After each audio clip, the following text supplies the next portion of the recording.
Hello everyone, welcome back to my channel.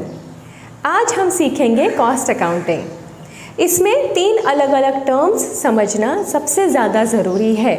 सबसे पहला है कॉस्ट। कॉस्ट का मतलब होता है जितने भी रिसोर्सेस एक पर्टिकुलर प्रोडक्ट के मैन्युफैक्चरिंग के लिए या फिर सर्विस देने के लिए यूज़ किए गए हैं, वो सारे हमारे कॉस्ट होंगे। Second is costing. कॉस्टिंग का मतलब होता है वो सारे प्रोसेसेस जिससे हम कॉस्ट को कैलकुलेट या डिटरमाइन कर सकते हैं। Third is cost accounting. Cost accounting में हम 5 अलग अलग चीज़ें करेंगे। सबसे पहले है क्लासीफाई करेंगे कौन से कॉस्ट इसमें इंक्लूड करने हैं, कौन से नहीं करने हैं। सेकेंड इज रिकॉर्डिंग, हम किस तरह से ये कॉस्ट को रिकॉर्ड करेंगे। थर्ड इज अलोकेशन, जिसमें हम समझेंगे कहाँ कहाँ इन कॉस्ट को अलोकेट करना है। फोर्थ इज रिपोर्टिंग, हम समझेंगे कि किस तरह से हम स्टेटमेंट्स बनाएंगे और उनका रिपोर्टिंग होगा। Fifth is control of cost, जहाँ यही जो स्टेटमेंट्स हैं उनके बेसिस पर हम फ्यूचर के डिसीजंस लेंगे। बेसिकली कॉस्ट अकाउंटिंग का मतलब होता है वो सारे एक्सपेंसेस या वो सारे कॉस्ट जो शुरू होते हैं रॉ मटेरियल कंजम्पशन से और ख़त्म होते हैं जब तक कि आपका फिनिश गुड्स एक्चुअली सोल्ड नहीं हो जाता। आज हम सीखेंगे एलिमेंट्स ऑफ कॉस्ट। इसमें 2 अलग अलग कैटेगरीज हैं, direct cost and indirect cost. Direct cost का मतलब होता है वो सारे खर्चे जो डायरेक्टली आपके प्रोडक्शन से रिलेटेड हैं। इसमें 3 अलग अलग सब कैटेगरीज हैं। पहला है डायरेक्ट मटेरियल या raw material consumed, second is direct wages, third is direct expenses.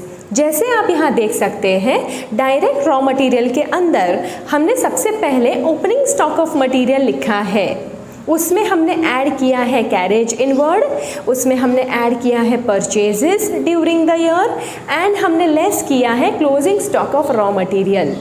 इसके लिए एक एग्जाम्पल ले लेते हैं। मान लीजिए आपके पास लास्ट ईयर में से 1000 यूनिट्स ऐसे बच गए थे जिनका हमने यूज़ नहीं किया था, तो लास्ट ईयर का जो क्लोजिंग स्टॉक है वो इस साल ओपनिंग स्टॉक बन जाएगा, है ना। तो 1000 यूनिट्स हमारा ओपनिंग स्टॉक बन गया। इससे ही हम साल भर का प्रोडक्शन तो नहीं कर सकते, इसीलिए हम एक्स्ट्रा परचेज कर लेते हैं। मान लीजिए 10,000 यूनिट्स हमने परचेज कर लिए, तो अब आपका जो टोटल है वो अभी तक का हो गया 11,000 यूनिट्स, राइट।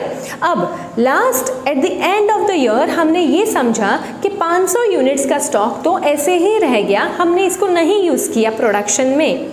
तो आप बताइए raw material consumed during the year कितना है, फॉर्मूला देखकर बताइए। 1000 प्लस 10,000 माइनस 500, हमको जो जवाब है वो मिलेगा 10,500 यूनिट्स। ये हमारा रॉ मटेरियल कंज्यूम्ड होगा, ठीक है। नेक्स्ट हम आगे बढ़ते हैं डायरेक्ट वेजेस। डायरेक्ट वेजेस को हम प्रोडक्टिव वेजेस भी कह सकते हैं।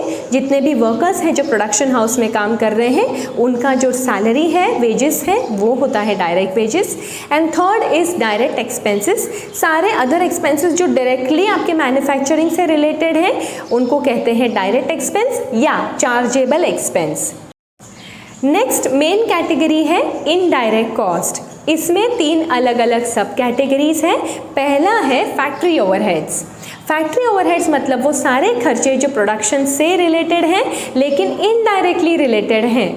Example power and fuel, factory rent, depreciation on plant and machinery.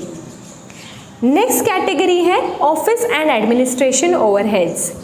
ये वो सारे खर्चे हैं जो ऑफिस के अंदर इनकर होते हैं, जैसे office staff salaries, printing and stationery, depreciation on furniture etcetera. Third category है सेलिंग एंड डिस्ट्रीब्यूशन ओवरहेड्स। ये वो सारे एक्सपेंसेस हैं जो सेल्स से रिलेटेड हैं। Example advertising, showroom expenses, depreciation on delivery van etcetera. Basically 2 broad categories हैं, direct cost और इनडायरेक्ट कॉस्ट। डायरेक्ट कॉस्ट में raw material consume, direct wages और डायरेक्ट एक्सपेंसेस हैं। इनडायरेक्ट कॉस्ट में फैक्ट्री ओवरहेड्स, ऑफिस ओवरहेड्स और selling overheads हैं। Thank you so much guys for watching my video. Take care, stay safe, bye.